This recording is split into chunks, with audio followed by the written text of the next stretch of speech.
Lovely people, welcome back to my YouTube channel again. Mayam ngasidi ay mukbang video ama puraga lakjare.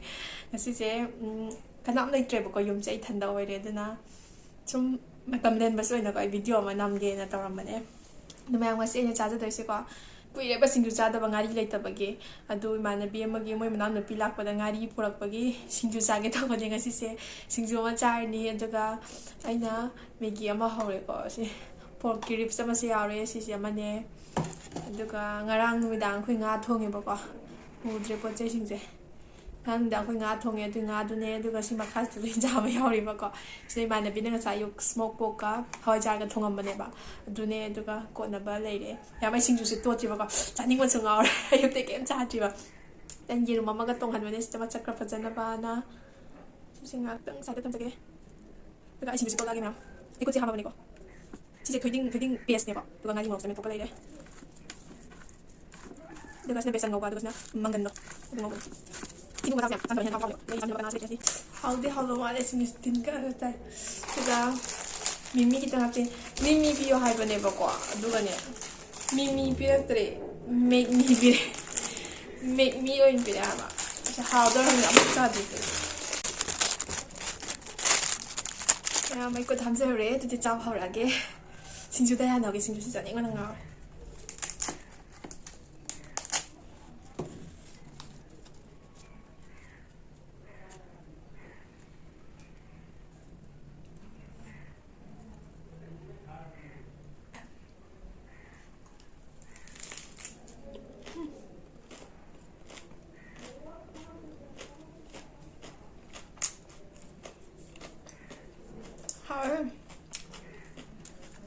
Ma.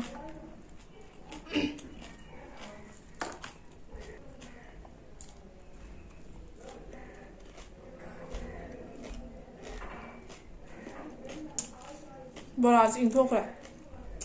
Ama muốn tơi ngay, ama muốn tơi ngay đó.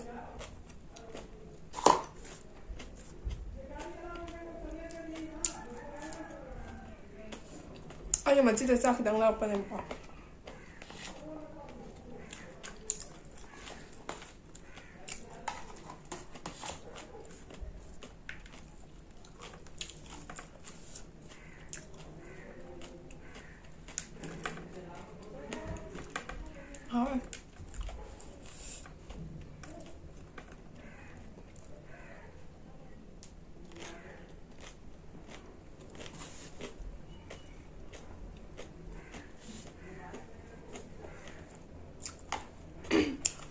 Kasi 내가 났을 때 염증이 닿네.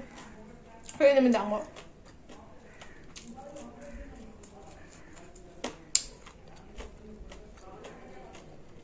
Pork ribs.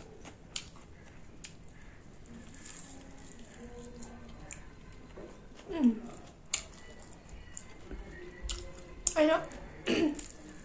Soya sauce nè, tomato sauce, mới tao hấp bằng ngô.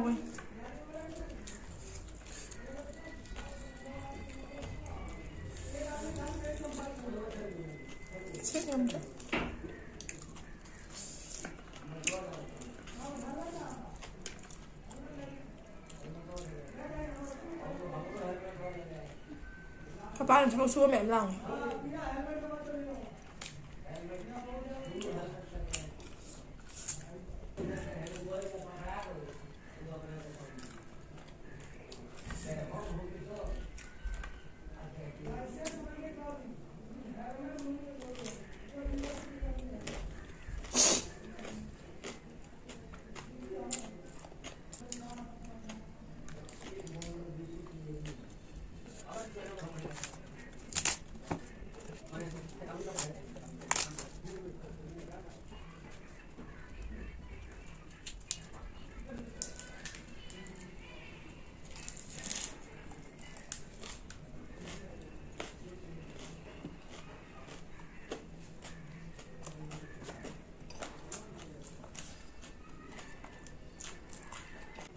Singju sa 같이 봐주는 사 도가 볼자 똥을 해주신 가다가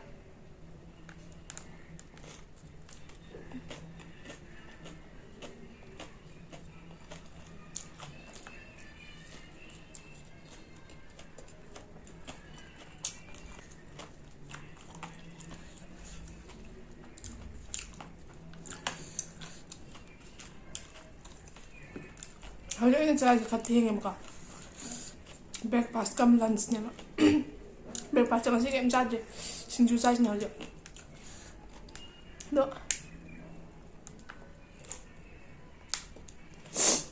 ꯑꯩ ꯍꯣꯔꯦꯟꯕꯨꯗꯤ ꯆꯥꯛ ꯂꯥꯝꯃꯔꯣꯏꯕ ꯑꯩꯅ ꯆꯥꯛ ꯌꯥꯝ ꯌꯥꯝꯃꯦꯕ ꯑꯗꯨꯅ ꯆꯥꯛꯁꯦ ꯐꯖꯅ ꯆꯥꯊꯣꯛꯑꯕ ꯍꯣꯔꯦꯟ ꯃꯣꯏ ꯍꯜꯂꯛꯄꯩꯗꯣ ꯑꯩ ꯅꯥꯔꯦꯅ ꯆꯥꯛ ꯊꯣꯡꯗꯅꯦꯕ ꯅꯨꯡꯗꯤ ꯅꯨꯡꯁꯤꯔꯦꯕ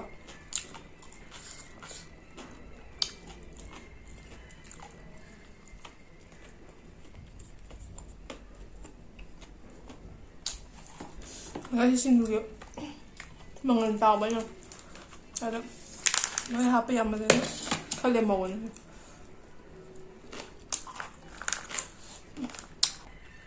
ꯑꯩꯁꯦ ꯃꯪꯒꯟ ꯑꯇꯥꯎꯕꯁꯦ ꯌꯥꯝ ꯄꯥꯝꯃꯦꯕ ꯁꯤꯁꯦ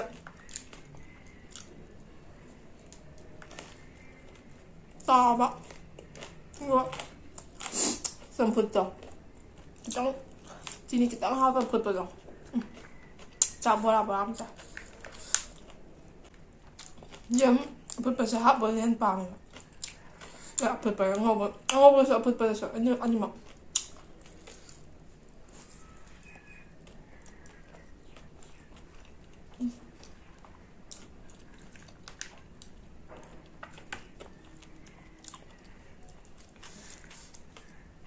ꯉꯧꯊꯣꯛꯑ ꯀꯨꯏꯅ ꯊꯝꯕ ꯌꯥꯗꯦ ꯍꯤꯡꯒꯥꯏ ꯃꯔꯝꯗ ꯈꯤꯇꯪ ꯅꯝ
ꯍꯥꯎꯔꯦ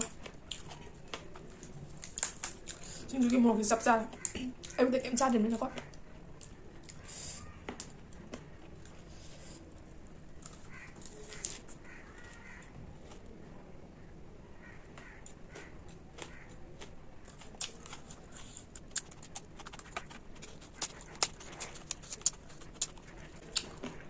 ꯅꯤꯡꯊꯝꯊꯥꯁꯦ ꯑꯩꯈꯣꯏ ꯁꯤꯡꯖꯨ ꯆꯥꯕ ꯌꯥꯝ ꯆꯠꯀꯜꯂꯦꯕ ꯑꯩꯈꯣꯏ ꯏꯃꯥꯟꯅꯕꯤ ꯑꯩꯈꯣꯏ ꯂꯩꯀꯥꯏꯒꯤꯀꯣ ꯑꯩꯈꯣꯏ ꯆꯦ ꯍꯣꯏ ꯃꯣꯏ ꯇꯧꯔꯒ ꯃꯤꯒꯤ ꯂꯧꯗ ꯄꯨꯔꯅꯤ ꯃꯤꯃꯤ ꯀꯩꯀꯥꯁꯦ ꯑꯗꯨꯒ ꯂꯧꯗ ꯁꯨꯔ ꯆꯥꯔꯨꯕ ꯂꯧ ꯈꯥꯎꯈꯤꯕ ꯂꯣꯏꯈꯤꯕꯗꯣ ꯌꯩꯈꯤꯕ ꯂꯣꯏꯈꯤꯕꯗ ꯍꯥꯏꯕ ꯑꯗꯨꯗ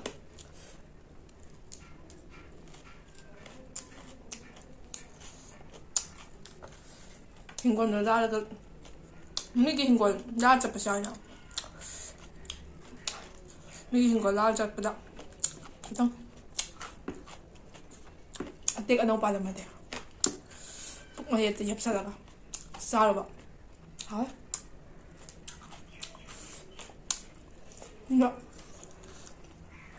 ꯅꯨꯡꯁꯥꯒ ꯌꯥꯏꯔꯒ ꯍꯩ ꯆꯥꯃꯤꯟꯅꯕ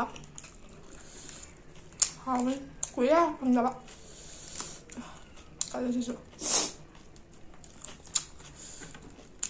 ꯄꯣꯛ ꯔꯤꯞꯅ ꯌꯥꯝ ꯍꯥꯎꯋꯦ ꯇꯥꯏꯞꯇ ꯁꯔꯨ ꯉꯥꯛꯇ ꯑꯣꯛꯇꯕꯨ ꯁꯔꯨ ꯆꯥꯔꯦ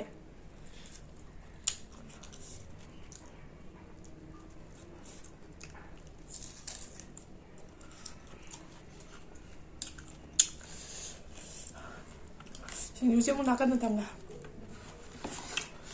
ꯑꯩꯒꯤ ꯀꯣꯔꯤꯌꯟ ꯁ꯭ꯇꯥꯏꯜꯗ ꯍꯧꯖꯕ ꯃꯦꯒꯤꯁꯦ ꯑꯃꯨꯛ ꯆꯥꯖꯔꯦ ꯆꯣꯞꯁꯇꯤꯛꯁꯤꯅ ꯑꯩꯅ ꯑꯩꯒꯤ ꯐꯣꯛ ꯑꯃ ꯄꯨꯔꯛꯈꯤꯕꯅꯦ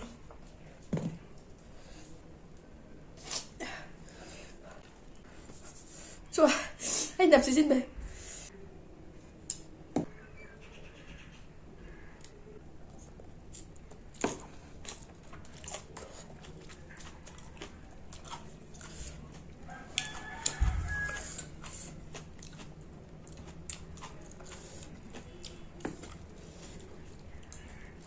ꯃꯦꯒꯤꯁꯦ ꯂꯣꯏ ꯐꯝꯖꯤꯟꯈ꯭ꯔꯦ ꯌꯦꯔꯨꯝꯁꯦ ꯍꯦꯛꯇ ꯆꯥꯔꯦ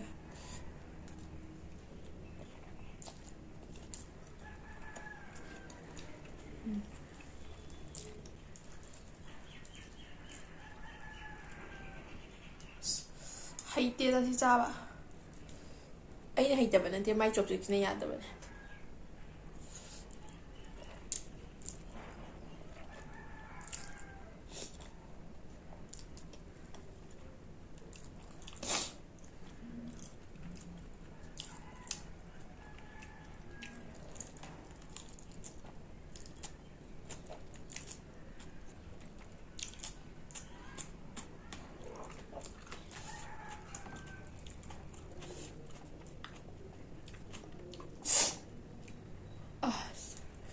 hanyang magtawad sa kanya, right? Tal.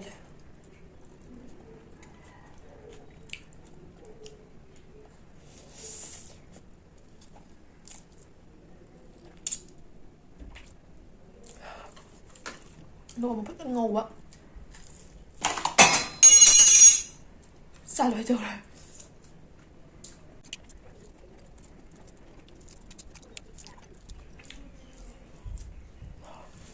Ito, ang tali mga.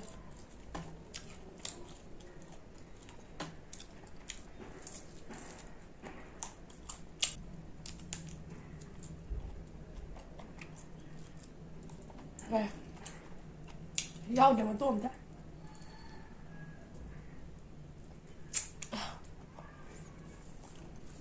Mahal naman, kung tayo din. Yaw naman ito. Isa ka mo siya. May isip. Hawak kuy na bagay ko. Hawak tayo ba? Thon lang. Smoke pork. Ano? Lomba.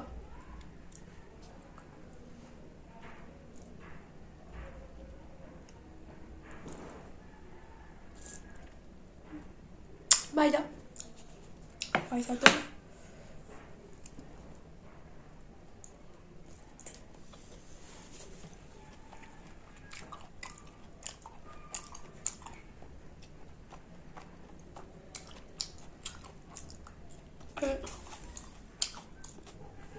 Nói chào đi ngắm không? Bục thân với cô tiêu rồi. Cô cái bà này. Bục thân mình đã xì cái tôi. Em nếu đi video sẽ mà tăng xoay ra lôi chân là cái. Bye bye. See you in my next vlog again.